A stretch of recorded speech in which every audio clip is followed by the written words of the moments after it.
हाँ जी, सभी को नमस्कार। तो चलिए मानव का अध्ययन करने की कोशिश करते हैं। मानव का अध्ययन करने की कोशिश मानव की आवश्यकताओं से ही शुरू करते हैं। एक बच्चे के पैदा होने से लेके और 4 कंधे की यात्रा तक एक आदमी की कुल कितनी आवश्यकताएं हो सकती हैं, उनको फिर से एक बार समझने की कोशिश करते हैं, ताकि हम आवश्यकताओं के बारे ठीक से समझ पाएं, कुछ ठीक थ्योरीज कह पाएं। अब ये समझ में आया कि मानव में मूल कौन है। शरीर मन को चलाता है कि मन शरीर को चलाता है? मन शरीर को चलाता है। मैं चाहूं उसमें दारू डालूं, मैं चाहूं उसको पंखे पे लटकाऊं, मैं चाहूं उस हिमालय पे ले जाके तपस्या कराऊं, तो मैं जैसा चाहता हूं आज भी मैं शरीर को यूज करता हूं। तो बेसिकली मन और शरीर में से मूल कौन है?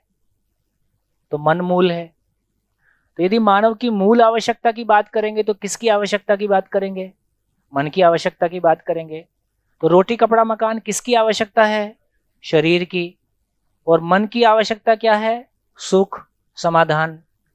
तो मानव की मूलभूत आवश्यकता की बात करेंगे तो मानव की मूलभूत आवश्यकता ज्ञान है। शरीर की मूलभूत आवश्यकता रोटी कपड़ा और मकान है। मानव की मूलभूत आवश्यकता ज्ञान है। सर के बल खड़े हैं सब जगह। सारी जिंदगी पढ़ पढ़ के मर गए। मानव की मूलभूत आवश्यकता रोटी कपड़ा और मकान। मानव समझ में नहीं आया, इसलिए शरीर की आवश्यकता को स्वयं को शरीर मानते हैं, जिंदा रहने को जीना मानते हैं, और शरीर की आवश्यकता को मानव की आवश्यकता मानते हैं। इतनी ही गलती हर मानव के बारे बोलने वाले व्यक्ति से हुई है। बस इतना ही खेल। हमारी मानव के बारे क्लैरिटी नहीं बनी। थोड़ा सा इसको और विस्तार से देखते हैं। रोटी कपड़ा और मकान, स्नेह, हेल्थ एंड एजुकेशन, सम्मान, स्वीकार्यता, पद, रिश्ते, धन, तृप्ति और केयर, एप्रिसिएशन, परिवार, स्वास्थ्य, मित्र और मोक्ष, नेबरहुड, ज्ञान, शिविर और मनोरंजन, माइक, माइक और बोलिए मोबाइल, कुल्हड़ का दूध, अधिकार, समाज और कम्युनिकेशन, सुरक्षा,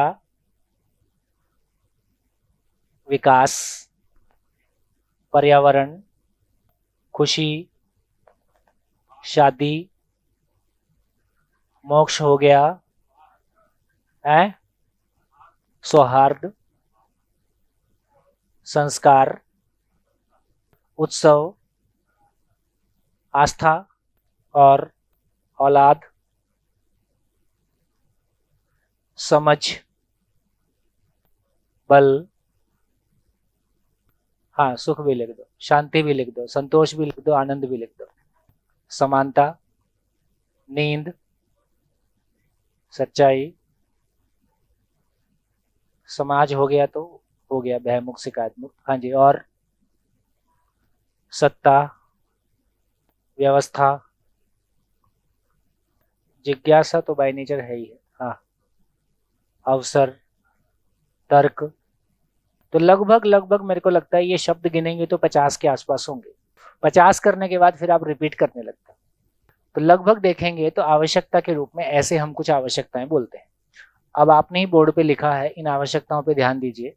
ये आवश्यकताएं एक प्रकार की हैं, 2 प्रकार की हैं, 3 प्रकार की हैं। हम इनको यदि कैटेगराइज करें तो कितने तरह की आवश्यकता के रूप में कैटेगराइज कर सकते हैं? Emotional need, physical needs. तो बेसिकली देखें, फाइनली वो 2 कैटेगरी में चली जाती हैं। तो या तो आवश्यकता बेसिकली शरीर, यदि आवश्यकता को देखें तो या तो आवश्यकता, एक आवश्यकता वो है, यदि मानव की चर्चा करेंगे, दूसरी आवश्यकता ऐसी है जो बेसिकली भाव है।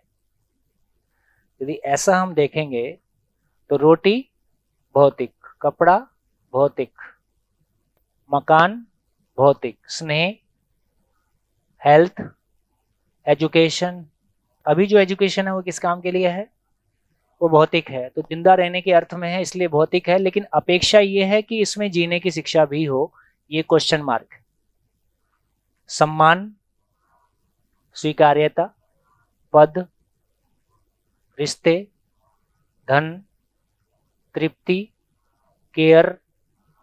केयर में मेनली हम शरीर की ही केयर करने के योग्य हैं अभी, इसलिए मैं इसको भौतिक में डाल देता हूं। एप्रिसिएशन, परिवार। परिवार देखेंगे तो इसमें बेसिकली भाव भी है और भौतिक भी है। मित्र मेनली कोई बात नहीं, मोक्ष ये दोनों के परे चला गया। नेबरहुड बेसिकली भाव के अर्थ में, ये क्या है? शिविर। ज्ञान, मनोरंजन, माइक, मोबाइल, कुल्हड़, अधिकार, समाज, कम्युनिकेशन भौतिक, सुरक्षा भौतिक, विकास भौतिक, पर्यावरण भौतिक, खुशी, सौहार्द, संस्कार, उत्सव, आस्था, शादी। तो बेसिकली भौतिक आवश्यकता शरीर के लिए है, शरीर के जिंदा रहने के अर्थ में है। भाव की आवश्यकता है ना, मन के लिए है, अभी के लिए, मन के लिए, सेल्फ के लिए, और ये जीने के अर्थ में है। अब शादी शरीर की आवश्यकता है कि मन की आवश्यकता है? अभी जो कर रहे हैं उतना बताओ, शरीर के साफ साफ बोलो। इसलिए कंफ्यूजन ये है, जबकि अपेक्षा ये भी है। इसकी योग्यता नहीं है इसलिए शादी क्वेश्चन मार्क में चली गई, इसलिए शादी से हम विड्रॉल मोड में चले गए। संतोष, आनंद, औलाद। अभी तो औलाद, अभी बच्चे हमारे लिए बायोलॉजिकल टॉय हैं।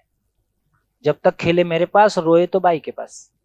अभी हमको बच्चे के साथ हमको बस मन लगाना है। वो बच्चा क्या चीज है, उसमें कोई चेतना नाम की चीज है, उसमें कोई इवोल्यूशन नाम की चीज है, वो क्यों आया है या उसके पर्पस क्या है, ऐसा बहुत क्लैरिटी हमारी नहीं है ना। इसलिए कंफ्यूजन की जगह यहाँ पे है ही है। समझ, भाव, बल, शरीर का सुख, बेसिकली शांति, भाव, ये क्या है? सत्ता भौतिक, सच्चाई भाव, नींद, इक्वालिटी, अवसर,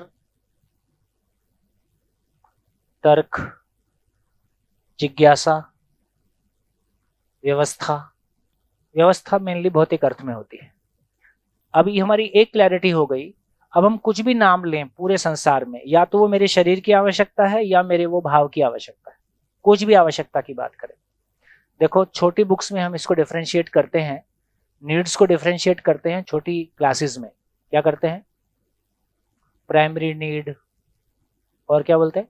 सेकेंडरी नीड, वो लग्जरी नीड, क्या विलासिता की वस्तुएं, ऐसा डिफरेंशिएट करते हैं। आवश्यक वस्तुएं और विलासिता की वस्तुएं।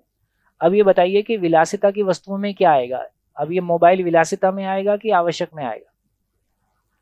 और एसी विलासिता में आएगा? तो आप ये कैसे तय कर सकते हैं कि किसी के लिए कार विलासिता की वस्तु है कि किसी के लिए कार आवश्यक वस्तु है? और ये तय करने का अधिकार आपको दे किसने दिया? तो हम ये तय ही नहीं कर सकते कि कोई व्यक्ति किसी के लिए विलासिता की वस्तु है कि उसके लिए आवश्यक वस्तु। उसकी भूमिका के अनुसार वो उसके लिए आवश्यक हो सकती है, दूसरा उसको विलासिता के रूप में कह सकता है। आपको याद होगा जब पुरानी कारें आती थी तो उसमें सारी कारें एसी नहीं होती थी, मैक्सिमम कारें विदाउट एसी होती थी। कोई कोई एसी वाली कार लेता था, शुरू में ऐसा था। आज बिना एसी की कार नहीं आती। पहले एसी विलासिता की वस्तु थी, आज लगभग एसी हमारी आवश्यक वस्तुओं में शामिल हो गया है।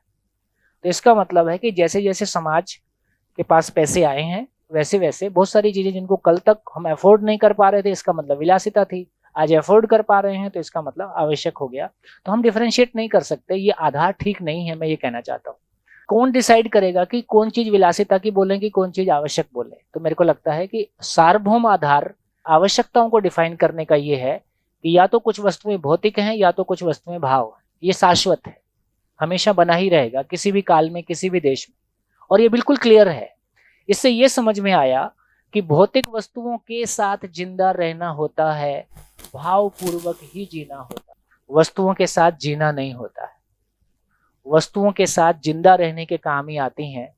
तो संसार की सारी वस्तुएं शरीर को बनाए रखने के लिए, शरीर को गति प्रदान करने के लिए, दुनिया के सारे पैसे का, सारे खजाने का, दुनिया भर की सारी का एक ही मतलब है कि वो शरीर को जिंदा रहने में सहयोगी है, और जिंदा रहने का कोई सामान जीने के काम आता नहीं है। भाव की दुनिया की तैयारी अलग है, उसकी आवश्यकता अलग। ये बात हमने पिछले दिनों पहचानने की कोशिश की। भौतिक आवश्यकता से भाव की आवश्यकता पूरी होगी, इसका मतलब है आप समझदार हो गए, आपका स्टेट ऑफ माइंड बहुत स्टेबल हो गया। अब ठंड लगेगी नहीं लगेगी, गाड़ी की आवश्यकता लगेगी नहीं लगेगी, भोजन की आवश्यकता लगेगी नहीं लगेगी। इसका मतलब है मेरे समझदार होने से मेरी भौतिक आवश्यकताएं खत्म हो जाएंगी, ऐसा नहीं है। और मेरे समझदार होने से भौतिक आवश्यकताओं की पूर्ति अपने आप हो जाएगी, ऐसा भी नहीं है। उसको धीरे से समझेंगे। तो ये हमारी क्लैरिटी बनी कि भौतिक आवश्यकता और भाव की आवश्यकता, ये दो अलग अलग आवश्यकताओं को हमने पहचाना। तो फिर से हम पहचानते हैं। तो हम कह रहे हैं रोटी, कपड़ा, मकान, गाड़ी, मोबाइल, एटसेट्रा। इधर हम कह रहे हैं विश्वास, सम्मान, स्नेह, पहचान, शांति, ऐसी तमाम चीजों को, ये मानव की दो प्रकार की आवश्यकता है। अब क्वेश्चन आपकी तरफ है, ध्यान से सुने और उस पर रिस्पॉन्ड करेंगे। अब हम चीजों को हैंडल करने की कोशिश कर रहे हैं। क्या हैंडल करने की कोशिश कर रहे हैं? इनको डिफरेंशिएट करने की कोशिश करते हैं, ताकि हम और क्लियरली पहचान पाएं कि ये दो चीजें अलग अलग हैं। तो एक बार ये दोनों आवश्यकताएं अलग अलग हैं, हम अलग अलग पहचान सकते हैं। जैसे अंतर बोलो, दोनों में क्या अंतर है? एक जिंदा रहने के लिए, एक जीने के लिए। और क्या अंतर है? ये दिखती है, वो दिखती नहीं है। और ये मटेरियल है, वो भाव है। और ये इंद्रियों की संतुष्टि करती है, ये जीवन तृप्ति के लिए है। ये पैसे से आती है, लिख डालिए। कितनी लिखते हैं, लिख डालिए। देखते हैं। अब आप अपने ऑब्जर्वेशन में जाइए, सेल्फ ऑब्जर्वेशन कीजिए। ये दोनों आवश्यकताओं में कितने अंतर आप लिख सकते हैं, कितने डायमेंशन में आप उसको देख सकते हैं। ये आपके स्व निरीक्षण से, सेल्फ ऑब्जर्वेशन से पता चलेगा कि आप किस तरह से इन दो चीजों को अलग अलग देख पाते हैं। जिनके 10 हो जाएं वो बताएं। खरीद सकते हैं, इसको खरीद नहीं सकते हैं। ये परिवर्तनशील है,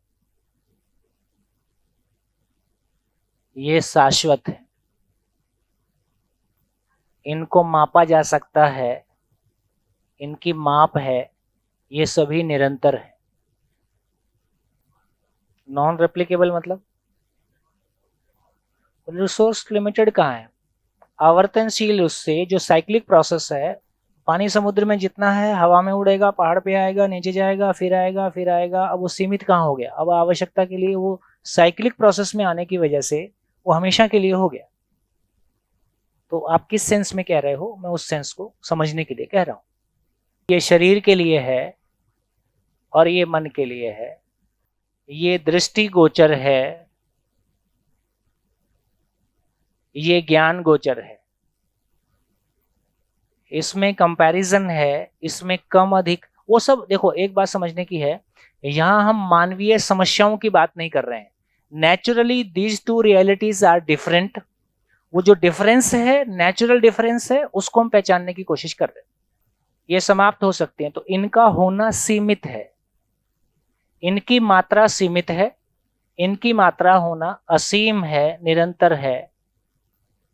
ये हमको जड़ संसार से मिलता है, ये हमको सृष्टि की समझ से मिलता है। बहुत बढ़िया। ये एक इंपॉर्टेंट है। ये भौतिक चीजें सबके लिए अलग अलग हैं। इधर वाली चीजें सबके लिए डॉट एक हैं। सभी विश्वास के साथ जीना चाहते हैं, सभी सम्मान के साथ जीना चाहते हैं। हाँ जी, ये इससे मिलने वाला सुख क्षणिक है, इसमें निरंतर की संभावना है। एक भोग के लिए है और दूसरा हमें संज्ञान की तरफ लेके जाता है। क्या बात है। यदि इसकी तरफ जाते हैं, ये भोग की तरफ जाता है, फाइनली ये योग की तरफ जाता है। सर, इनके लिए हमें जो हमारी भौतिक प्रकृति का शोषण करते हैं और उससे प्रकृति का पोषण होता है। ये हमारी समस्याएं हैं। नेचुरल डिफरेंस में लिखना चाह रहा हूँ, हालांकि मैं इसको भी लिखना नहीं चाह रहा था। ये भोग के लिए है ऐसा है नहीं, बेसिकली ये शरीर को बनाए रखने के लिए है। हम भ्रमवश उसको भोग की ओर ले गए, वो एक समस्या है। सर, ये आएगा कि इनके हम जितना प्रयोग करते हैं असंतुष्टि उतनी बढ़ती है। ये सब हमारी समस्याएं हैं। ये भी मैन मेड है। आप बैठ के बना रहे हैं अपने लिए समझ, जैसे आप बैठ के अपने लिए समझ बना रहे हैं, वैसे ही आप बैठ के खेत में, फैक्ट्री में कोई आइटम बनाते हैं। एक मानसिक है, एक भौतिक है।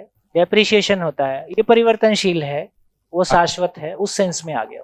इसका आकार होता है। इसका आकार होता है। जब हम भाव की बात कर रहे हैं तो वहां आकार की बात नहीं है, उसको समझेंगे। ये साधन है, ये साध्य है।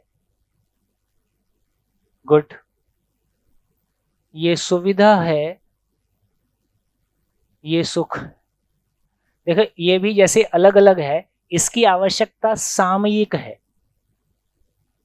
इसकी आवश्यकता निरंतर है। सामयिक मतलब समय अनुसार, सोने के समय सोना, खाने के समय खाना, सामयिक है, समय अनुसार है। 24 घंटे खा नहीं सकते, 24 घंटे सो नहीं सकते, समय अनुसार है। जबकि समझ और भाव की आवश्यकता निरंतर है। सोते समय भी विश्वास की निरंतरता, जगते समय भी विश्वास की निरंतरता, सारी जिंदगी विश्वास की निरंतरता। अरे शरीर भी राष्ट्र के काम आ सकता है। अब भाव खराब है, शरीर ठीक नहीं है, व्यक्त कहां से करोगे? और शरीर ठीक नहीं है तब भी प्रॉब्लम है। चलो, ये सीमित वस्तु है, ये अपने में असीम वस्तु है, उस सेंस में फिर आ जाएगा। इसको डिफरेंशिएट करने से हमको क्या मिला? हमारी ये क्लैरिटी बनी, ये दो आवश्यकताएं एकदम अलग अलग हैं। इसका नेचर अलग है, इसका सोर्स अलग है, इसका स्वरूप अलग है। ये अलग वास्तविकता के लिए है, दोनों अलग अलग वास्तविकता के लिए है।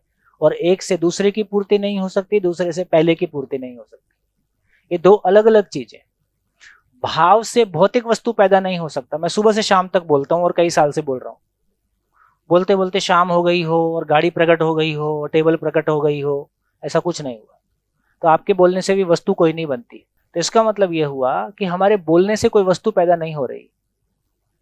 तो बोलने से अपने आप में कोई वस्तु पैदा नहीं हो रही है, लेकिन फिर वो हमारा कॉन्ट्रैक्ट हो गया कि चलो हम किसी की जिंदगी बनाएंगे और कोई हमारे घर का ख्याल रखता है, ऐसा करके इस विधि से हम चल रहे हैं। लेकिन भाव से कोई वस्तु पैदा होता है, ऐसा नहीं। एक आदमी फैक्ट्री में मेहनत करता है, कार बनाता है।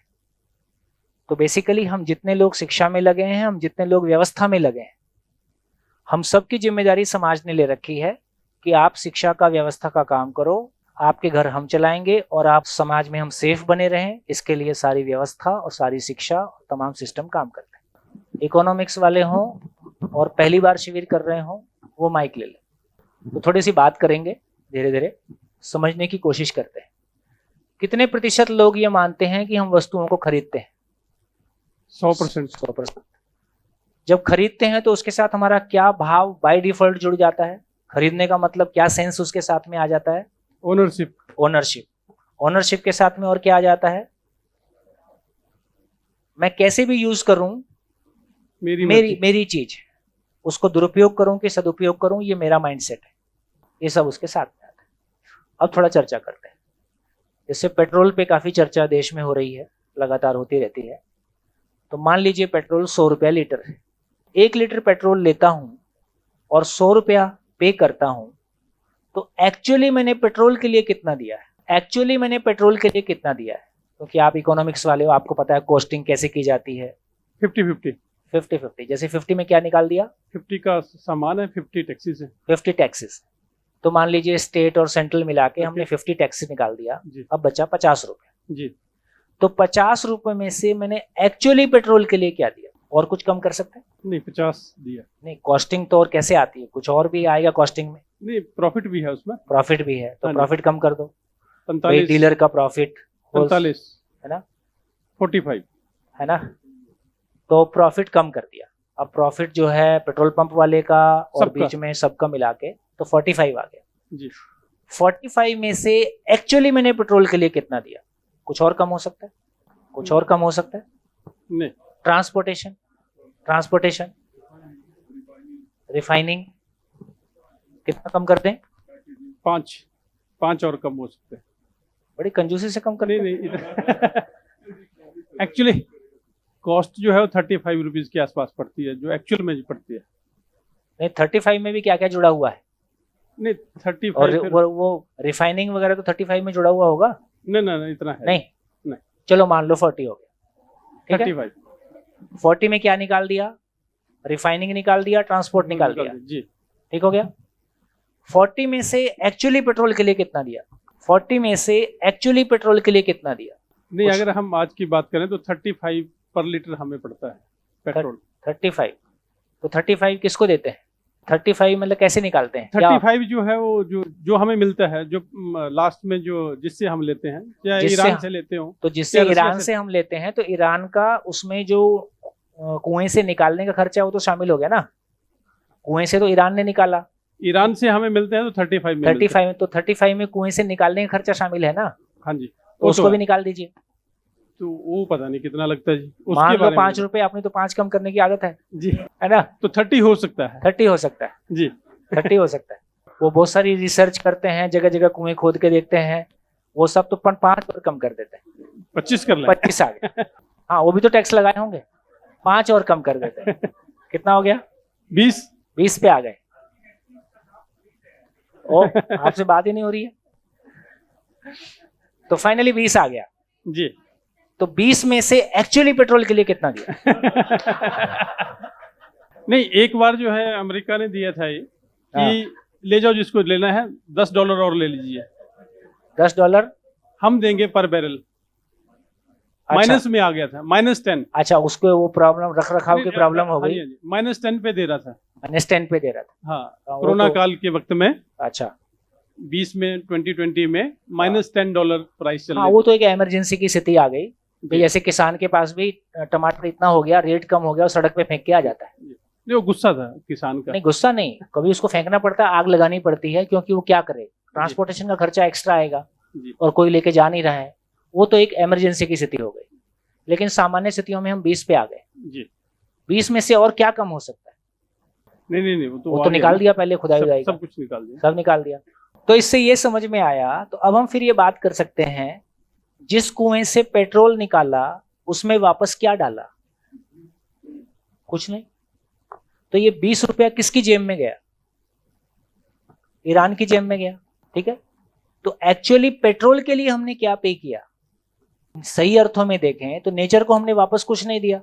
नहीं तो यदि नेचर से हमको पेट्रोल कितने में मिला बोलेंगे तो क्या बोलेंगे? फ्री में। फ्री में मिला, ठीक है।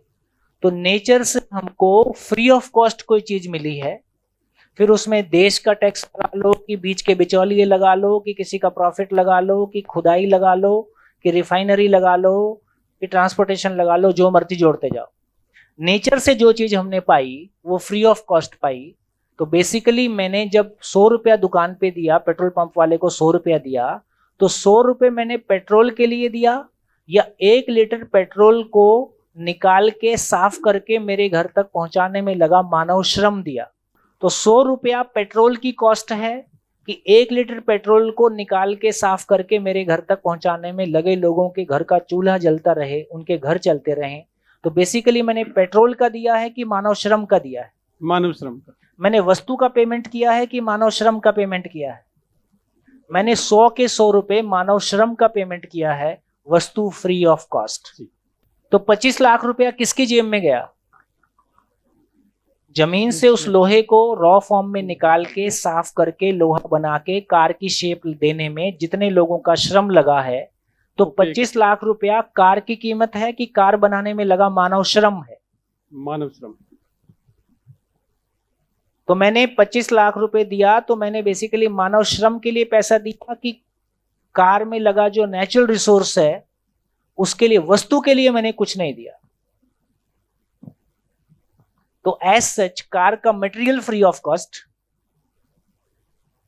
तो 25 लाख रुपया कार की कॉस्ट नहीं है, एक कार बनाने में लगा मानव श्रम है। Correct. Car free of cost. Car तो फ्री ऑफ कॉस्ट नहीं हुई, पर उसका मटेरियल फ्री ऑफ कॉस्ट है। हाँ, कार के तो पैसे दिए, मतलब कार के तो पैसे दिए, मतलब उस समय, लेकिन material free of cost. Material free of material free of cost. और थोड़ा नजदीक आते हैं, हम रोज इतनी सारी बिजली जलाते हैं, 10 रुपया पर यूनिट। जी। तो 10 रुपया पर यूनिट, 1 यूनिट बिजली का कॉस्ट है, या 1 यूनिट बिजली को प्रोड्यूस करने में 10 रुपया पर यूनिट मानव श्रम है। मानव श्रम।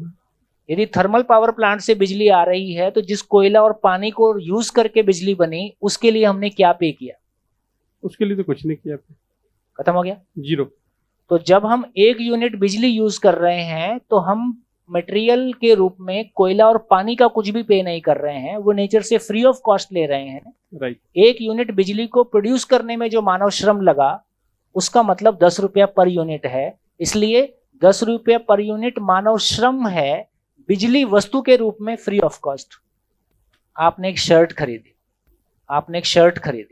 आदमी ने एक बीज अभी तक बनाया नहीं, तो बेसिकली शर्ट कपास से बनी, यदि कपास कॉटन की मान लें, राइट सर। तो कॉटन जो हमको मिला वो नेचर ने मल्टीप्लाई किया। कॉटन का बीज नेचर में बना था, वो नेचर में मल्टीप्लाई हुआ, तो बेसिकली फिर उसने किसी को कपड़ा बना दिया, श्रम बना दिया। तो मैंने 1000 रुपए की शर्ट लेके आया, तो 1000 रुपया किसकी जेब में गया? मानव के पास। उगाने से लेके शर्ट बनाने तक बट गया। जी। जो शर्ट में मटेरियल लगा है कॉटन, उसका मैंने कितना पे किया? कुछ नहीं, नेचर से फ्री ऑफ कॉस्ट मिला।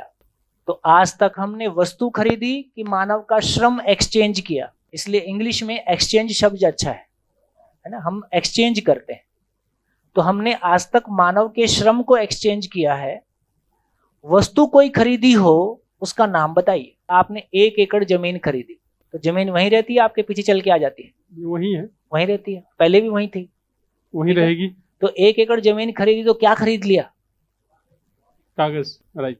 उस 1 एकड़ को यूज करने का अधिकार आपका हो गया। जमीन नहीं खरीदी, जमीन के उपयोग को खरीदा, जमीन वही है। ठीक है, तो क्या हम कोई वस्तु खरीद सकते हैं? कोई वस्तु आपने खरीदी हो, उसका नाम बताओ। बोलो बेन, कोई वस्तु आपने खरीदी हो, उसका नाम बताओ। नहीं, कुछ नहीं खरीदा। तो इकोनॉमिक्स का क्या होगा? हाँ जी, मैंने जितनी बात कही, कोई उससे सहमत ना हो तो माइक ले ले। सर, वो जो कार में लोहा लगा, इंजन बना है, तो जो टेक्नोलॉजी है, जो इन्वेंशन है, ठीक है, उसका पैसा, कैपिटल है जिसने इन्वेस्ट किया है, तो बहुत सारी और भी चीजें, और भी फैक्टर नहीं, हैं। जितने भी सारे फैक्टर हैं, कुल मिला के मानव श्रम के रूप में सारे फैक्टर एड्रेस कर दिए हमने। वो 25 लाख में सारे फैक्टर एड्रेस कर रखे हैं। मैं ये कह रहा हूँ कि जहां वो मजदूर है वहां लोहा भी है, तो डायरेक्ट बेचे ना। जहां मजदूर है वहां लोहा भी है, हाँ, अवेलेबल है। तो मैंने लोहा निकालने से लेके जितना श्रम लगा, उस लोहे को कार की शेप देने में जितना श्रम लगा, उसको टेक्नोलॉजी लगा के कार में कन्वर्ट करने में जितना श्रम लगा, ये 25 लाख किस में गया? सबके बीच में बट गया ना। कौन सी चीज बची हो बताओ? कहने का मतलब कि कोई भी हम वस्तु या उसकी बात करते हैं, वस्तु is equal to natural resource plus human labour. Natural resources given by nature free of cost plus human labour. कोई भी चीज को हम natural resource plus human labour में वो इक्वेशन बना सकते हैं। That is true. इसलिए पूंजी की परिभाषा क्या है? अब देखो, अर्थशास्त्र समझेंगे। मैं परिभाषा बताता हूं। प्राकृतिक ऐश्वर्य पे उपयोगिता मूल्य को बढ़ाने के लिए किया गया श्रम। तो प्राकृतिक ऐश्वर्य पे मानव श्रम लगा, जिससे उसकी उपयोगिता मूल्य में वृद्धि हो गई। ये उपयोगिता मूल्य में वृद्धि ही पूंजी है। मैंने लकड़ी का टेबल बना दिया। लकड़ी की उपयोगिता अलग थी, उसको जला सकते थे, कोई और काम में ले सकते थे। टेबल की उपयोगिता अलग है। तो उपयोगिता मूल्य में जो वृद्धि हुआ, इसका नाम पूंजी है। लकड़ी को बेच के आता 200 रुपए में बिकती, अब टेबल को बेचता हूं तो 500 रुपए में बिक गई, तो 300 रुपए का पूंजी क्रिएशन हो गया। तो प्राकृतिक ऐश्वर्य पे मानव श्रम नियोजन पूर्वक उपयोगिता मूल्य में वृद्धि ही पूंजी है। प्राकृतिक ऐश्वर्य है ना, उसमें मानव श्रम लगाते हैं, श्रम के साथ में स्किल है ही, और उसमें उपयोगिता मूल्य में वृद्धि है। हम लोहे से इंजन बना दिए। इंजन क्या है? ईंधन को स्लोली जलाने के मैकेनिज्म का नाम इंजन है। ड्रम में पेट्रोल रखा है, एक माचिस की तिल्ली डाल दो, एक साथ जल गया। अब पेट्रोल हमने बूंद बूंद जलाया तो गाड़ी चल गई। हाँ जी। मेरी एक जिज्ञासा यहाँ पर उठी है। मैं ये जानना चाहती हूँ कि जो भी नेचुरल रिसोर्स है, शायद गवर्नमेंट उस पर अपना अधिकार रखती है। गवर्नमेंट उस पे इस अर्थ पे अपना अधिकार रखती है कि उस राज्य में सभी लोगों का उस पे समान रूप से अधिकार है। किसी देश के पब्लिक के संरक्षक के रूप में गवर्नमेंट होती है। अब गवर्नमेंट आगे, मान लीजिए लोहा ही है, लोहा लेते हैं या किसी भी रिसोर्स को लेते हैं हम, हाँ। गवर्नमेंट उसे आगे उस पर जो भी उसको रिफाइन करती है, खदान से निकालती है उस पर, और जब वो किसी को आगे बेचते ही हैं, तो क्या वो सिर्फ श्रम का कॉस्ट लगाते हैं या उस रिसोर्स का भी कॉस्ट लगाते हैं उस पर, या रिसोर्स को गवर्नमेंट फ्री रखती है? गहराई में मत जाओ। रेत को लेके तमाम कांड होते हैं, रेत खनन को लेके आता नहीं, तमाम तरह के स्कैंडल होते हैं। रेत क्या चीज है? पहाड़ों से बह के पत्थर टूट टूट के नदी में इकट्ठा हो गया, इसका नाम रेत है। हमको घर में कंस्ट्रक्शन के लिए काम आती है। गंगा के पास मेरी ससुराल है, जिसको चाहिए था ट्रॉली लेके जाता था, गंगा से भर के ले आता था, मकान बना लेता था। धीरे धीरे पॉपुलेशन बढ़ी, सरकारें आगे बढ़ी, सरकारों को पैसे की जरूरत थी, तो सरकारों ने देखा सारे ट्रॉली भर भर के ले जा रहे हैं, यहाँ तक तो दिक्कत नहीं थी, अब वो दिल्ली भी ट्रक भर भर के जा रहा है, उनको लगा ये तो बहुत माल जा रहा है, तो उस पर टैक्स लगाओ। टैक्स लगाओ तो सरकार को रेवेन्यू आएगा, वो रेवेन्यू से सरकार सड़क बनाएगी, लोगों के लिए सुविधा उपलब्ध कराएगी। तो सरकार को पैसे की जरूरत है, तो जहां भी नेचुरल रिसोर्स को कोई भी यूज करता है, वो उस पर टैक्स लगा के और अपना रेवेन्यू बढ़ा के लोगों के लिए कोई सुविधा इकट्ठा करने का काम करती है। कहाँ पहुंचे? पूंजी पे पहुंच गए। तो पहले आज तक क्या खरीदा? कोई वस्तु खरीदी? जो खरीदा नहीं वो आपका है, नेचर का है। तो अब मैं जब कोई वस्तु खरीदूंगा तो मेरा उस वस्तु के प्रति क्या भाव होगा? अब मैं जब कोई वस्तु खरीदूंगा, चाहे मैं पेट्रोल खरीदूं, चाहे मैं कार खरीदूं, चाहे मैं बिजली यूज करता हूं, चाहे मैं पानी यूज करता हूं, हम जो पानी यूज करते हैं उसके लिए क्या देते हैं? पहले कहाँ देते थे? नलके का पानी था। पानी, वर्ल्ड की बड़ी कंपनीज चाहती हैं कि पूरे विश्व के पानी को बेचा जाए। तो अब जहां घर में पानी नहीं है वहां पानी कैसे पहुंचाएं, फिर धीरे से उस पर टैक्स कैसे लगाएं, फिर उस पर और ज्यादा कैसे, हर चीज को बेचने की जगह में कैसे लाया जाए, फ्री की जगह से कैसे निकाला जाए, इसके पीछे पॉजिटिव इंटेंशन भी हो सकती हैं और भ्रमित वाले काम भी हो सकते हैं। बोलिए। नेचर को धन्यवाद देंगे सर। हाँ, अब जब मैं वस्तु खरीदूंगा तो पहले वस्तु खरीदते हुए मेरा भाव कैसा था, अब मैं वस्तु खरीदता हूं तो मेरा भाव कैसा होगा और क्या होगा? नेचर को संरक्षित भी रखेंगे और उसका सम्मान भी करेंगे। और क्या होगा? मानव श्रम की बात हुई है तो उस चीज को अप्रिशिएट करेंगे। ये इसका मतलब ये हुआ, हमारी शिक्षा की सबसे बड़ी प्रॉब्लम ये भी है, जो काम करे वो छोटा आदमी, जो बोले वो बड़ा आदमी। हमने श्रम का अपमान किया है। हमारी बहुत बड़ी समस्या ये है कि हाथ से काम करने वाला आदमी छोटा आदमी है और एसी में बैठ के बोलना आदमी बड़ा आदमी है, और हम सब बोलने वाले बनना चाहते हैं, तो हमारे लिए खाना कौन लाएगा? ये जो हमने डिफरेंस किया है, अपनी अपनी योग्यता अनुसार हम सभी अपना काम कर सकते हैं, लेकिन हम एक दूसरे के काम को एप्रिशिएट कर पाएं, उसको सम्मान कर पाएं, तो इससे एक बात निकल के आया, जैसे अभी के बच्चे को लगता है कि सब कुछ एटीएम से आता है और मॉल से आता है, तो एटीएम मॉल से भी नहीं आता है, आजकल तो उंगली दबाने से आता है। तो उसको ये पता नहीं चला मामला आ किधर से रहा है और जा किधर रहा है, केवल उंगलियां दब रही हैं, माल आए जा रहा है, कनेक्शन ही पूरा टूट गया है। कोरोना काल में हमारे मित्र हैं एक अहमदाबाद में, वो आनंद निकेतन बोल के उनकी स्कूल की चेन है, तो उनकी एक नर्सरी की टीचर ने एक बढ़िया बात बताई। कोरोना के दौरान जिन बच्चों का एडमिशन नर्सरी स्कूल में हुआ, वो लोग मोबाइल से ही पढ़ना शुरू किए, तो उनके लिए स्कूल का मतलब मोबाइल और टीचर का मतलब मोबाइल में बोलती हुई टीचर। उसके कॉन्सेप्ट में स्कूल नहीं है। जब उनको किसी फंक्शन में, साल में 1-2 फंक्शन के दौरान थोड़ा कोरोना हल्का हुआ तो स्कूल बुलाया गया, वही टीचर जब सामने आई फिजिकली, तो उसको वो टीचर मानने तैयार नहीं है। और स्कूल तो ये कोई है ही नहीं, स्कूल तो मोबाइल है। तो हमको ये सुन के अजीब लगेगा, लेकिन जो बच्चे ने पहली बार मोबाइल में ही स्कूल देखा है, कंडीशनिंग कैसे काम करती है। वो अमेरिका में नहीं, बच्चे ने गोली चला के सबको मार दिया, ऐसे कांड होते रहते हैं। वो कार्टून गेम खेलते रहता है, उसमें सबको गोली मारता है, सब उठ के फिर खड़े हो जाते हैं। उसने सही में चला के देख ली, कोई खड़ा ही नहीं हुआ। तो हमारी कंडीशनिंग किस तरह से काम कर सकती है और वो हमारे बिहेवियर में कैसे रिफ्लेक्ट हो सकती है, तो मेरे को लगता है कि एक बहुत बड़ी हमारी कंडीशनिंग है।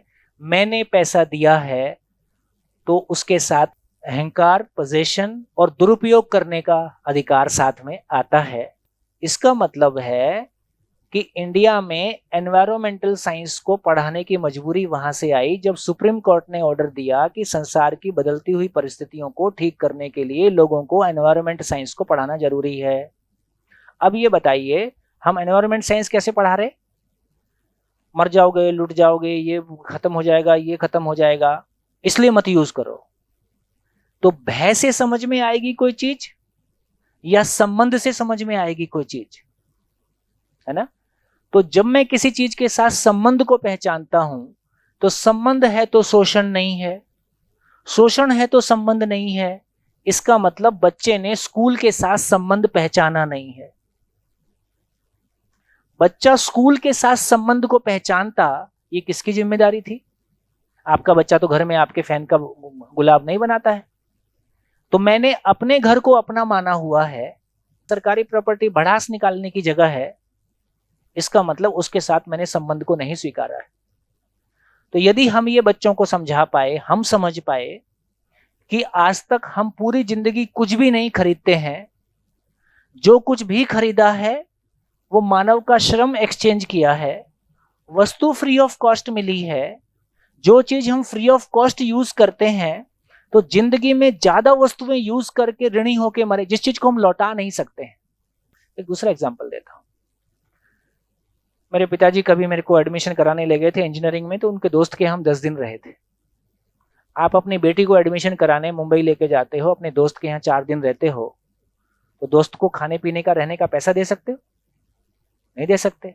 तो आप दोस्त के यहाँ कैसे रहते हो, किस भाव से रहते हो? उसके हमारे रहने से उसको कोई असुविधा ना हो, उसके किसी साधन का दुरुपयोग ना हो, और उसके प्रति कृतज्ञ भाव से रहते हैं। अपने घर से कम ध्यान से रहते हैं कि ज्यादा ध्यान से रहते हैं?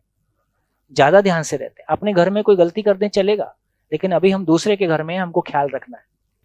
इसका मतलब यह हुआ कि हम भी इस घर में 80 साल के गेस्ट हैं,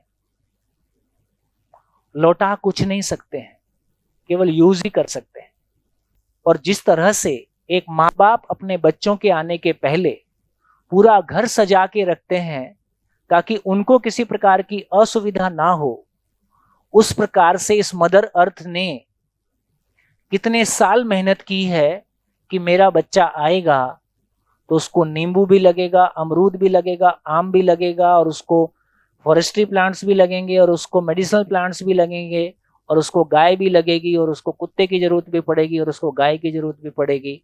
इस तैयारी में मदर अर्थ को कितने साल, लाखों साल की मेहनत के बाद जब ये धरती इसके लिए अनुकूल हो गई कि इस पे मानव आए और उसके लिए जो भी आवश्यक चीजें हैं वो उस पे सरवाइव कर सके, तब धरती पे इस मानव का अवतरण हुआ है। तो 2 लोग शादी करते हैं, मेहनत करके अपना घर सजाते हैं, आने वाले बच्चे की जिंदगी के लिए कोई कमी ना रह जाए उसके लिए अपने घर को तैयार करते हैं, तब वो बच्चा कंसीव करते हैं, तब उस घर में नए मेहमान को लेके आते हैं। तो इस मदर अर्थ ने हमारे लिए इस धरती को इस लायक बनाया और ऐसा तैयार किया, और हम इसको लौटा कुछ नहीं सकते हैं, तो किस भाव से रहें? सारा भाव बदल जाएगा। एक छोटी सी शेयरिंग करता हूं, फिर आज की बात पूरी करते हैं। मैंने एमबी वैली में एक शिविर किया, पुणे के एक बड़े आईटी पार्क सुन के हैं पुणे में। उन्होंने अपनी कहानी कभी शेयर किया, इंटरेस्टिंग कहानी थी उनकी। वो ऑर्फनेज में पले, और जब वो बचपन में थे तो शादी वाले लोग उनको अपने घर में काम कराने के लिए लेके जाते थे उन बच्चों को, अनाथालय के बच्चों को। और वो अनाथालय के बच्चे जब उनके घरों में जाते थे तो कुछ पैसा भी मिलता था और खाने भी मिलता था, लेकिन वो खाने का जो दुरुपयोग होता हुआ देखते थे और पैसे का दुरुपयोग होता हुआ देखते थे, तो उस बच्चे के मन में उसके प्रति रिएक्शन पैदा हो गया। तो उसने सोचा कि जब मैं बड़ा होऊंगा तो मैं ये शादियों का विरोध करूंगा। बड़ा होके जब वो ग्रेजुएशन में आया तो उसने अपनी 20-25 लोगों की टीम बनाई और खर्चीली शादियां जहां भी होती थी उनके सामने जाके टेंट लगा देते थे और खर्चीली शादी बंद करो का बोर्ड लगा के विरोध करते थे। ऐसा काम उन्होंने किया। तो कहीं थोड़ी सी बाताबाती होती थी, कहीं कुछ होता था। तो उन्होंने कहा कि एक मारवाड़ी सेठ की यहाँ शादी थी, बहुत महंगी शादी, और हमने टेंट लगा दिया। टेंट लगा दिया, वो हमको फिर बुला के सबको अंदर ले गया। घर में ले जाके उसने बढ़िया हमको खिलाया पिलाया। फिर उसने अपनी ज़िंदगी की कहानी सुनाई, कैसे वो जीरो से शुरू हुआ, कैसे वो स्ट्रगल किया और कितने समय तो घर में खाने के भी प्रॉब्लम आते थे।